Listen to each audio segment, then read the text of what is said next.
भगवान विष्णु का अपराध नहीं करना चाहिए। भगवान विष्णु के भक्तों को भगवान शिव के भक्तों का भी सम्मान करना चाहिए, भगवान शिव का भी उतना ही सम्मान करना चाहिए। इन त्रिदेवों में कोई श्रेष्ठ और कोई ज्येष्ठ नहीं, इन त्रिदेवों में कोई छोटा नहीं, कोई बड़ा नहीं, सब ये बराबर हैं।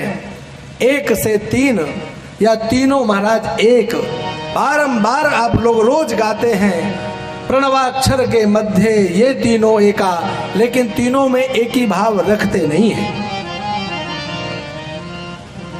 तीनों में एक ही भाव नहीं रखते। बहुत आवश्यक है कि प्रत्येक घर में, प्रत्येक गृहस्थ के यहाँ पर पंचदेव हो। पंचदेव कौन कौन से? पंचदेवों में सूर्य, भगवती माँ दुर्गा, गणपति, भगवान शिव और भगवान विष्णु, ये पांचों महाराज देवता माने जाते हैं। प्रत्येक गृहस्थ के यहाँ पर ये पंचदेव होना चाहिए। उनके घर में गणपति भी हो, सूर्य का यंत्र भी हो, माँ दुर्गा की तस्वीर या मूर्ति भी हो, भगवान विष्णु की मूर्ति अथवा शालग्राम हो, भगवान शिव की मूर्ति अथवा शिवलिंग नर्मदेश्वर हो। हर गृहस्थ में ये पंचदेव होना चाहिए। जिस घर में पंचदेव नहीं होते हैं उसी घर में अशांति होती है। बहुत सारे देवता जगह जगह से तीर्थों से लाकर इकट्ठे भी नहीं करना चाहिए।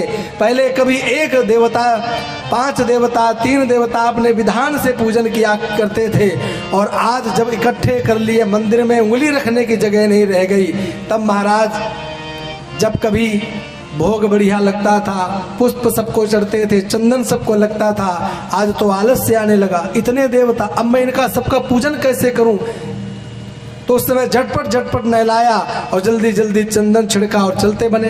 बोले महाराज इन पंचदेवों को अवश्य रखो, बाकी घर में कोई देवता हो अथवा ना हो, और विधि विधान से हर गृहस्थ को अपने घर की गृह शांति के लिए घर के अंदर किसी भी प्रकार का क्लेश नहीं हो, पंचदेवों का आराधन होना चाहिए।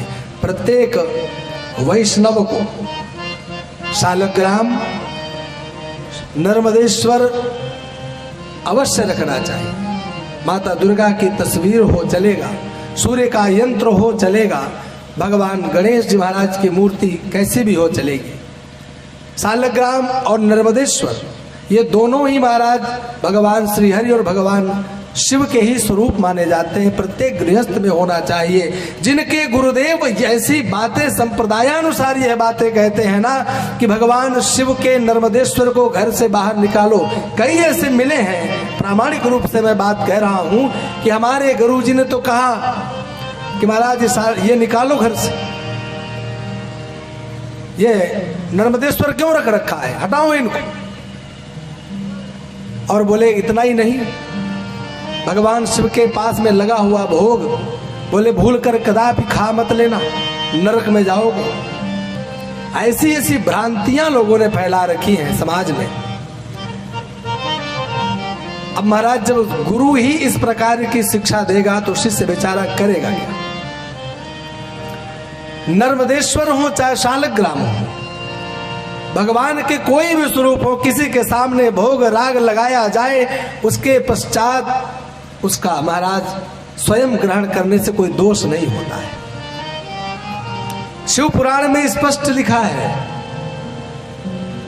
विष्णु पुराण इत्यादि के बारे में मैं बहुत अधिक नहीं जानता हूं, क्योंकि मैं आद्योपांत अध्ययन नहीं किया है, थोड़ा बहुत मैंने अध्ययन किया है। लेकिन श्री शिव महापुराण का कथा भी अभी मैं 14 तारीख को परिपूर्ण हुई करके ही आ रहा हूँ।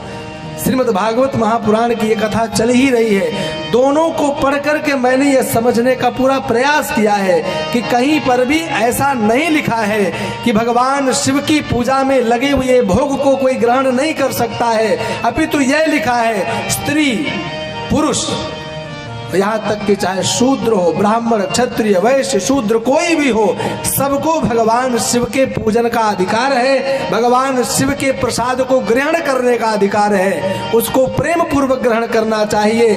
उस प्रसाद के ग्रहण करने से हृदयगत जितने भी पाप संताप होते वह नष्ट होते हैं। हाँ, एक बात जरूर लिखी है, शिवलिंग के ऊपर यदि कोई प्रसाद रख दिया जाए, चाहे वह फल हो चाहे मिष्ठान हो, उसको ग्रहण करने का अधिकारी वही है जिसने शिव मंत्र की दीक्षा ले रखी है, जिसने शैव दीक्षा ग्रहण की है, नमः शिवाय इत्यादि पंचाक्षर मंत्र गुरुदेव से प्राप्त किया है। वह शैव दीक्षा संपन्न व्यक्ति ही शिवलिंग के ऊपर चढ़े हुए, स्पर्श किए हुए किसी भी प्रसाद को ग्रहण कर सकता है। पर देखा गया प्रायः करके आप भी देखते हैं, भगवान विष्णु की मूर्ति हो, शिव की हो, गणेश की हो, किसी की प्रतिमा सामने हो, तो अब आप ये बताइए कि भोग कहाँ लगाया जाता है? भोग सामने लगाया जाता है कि मस्तक में लगाया जाता है? भोग तो प्रत्यक्ष लगाया जाता है।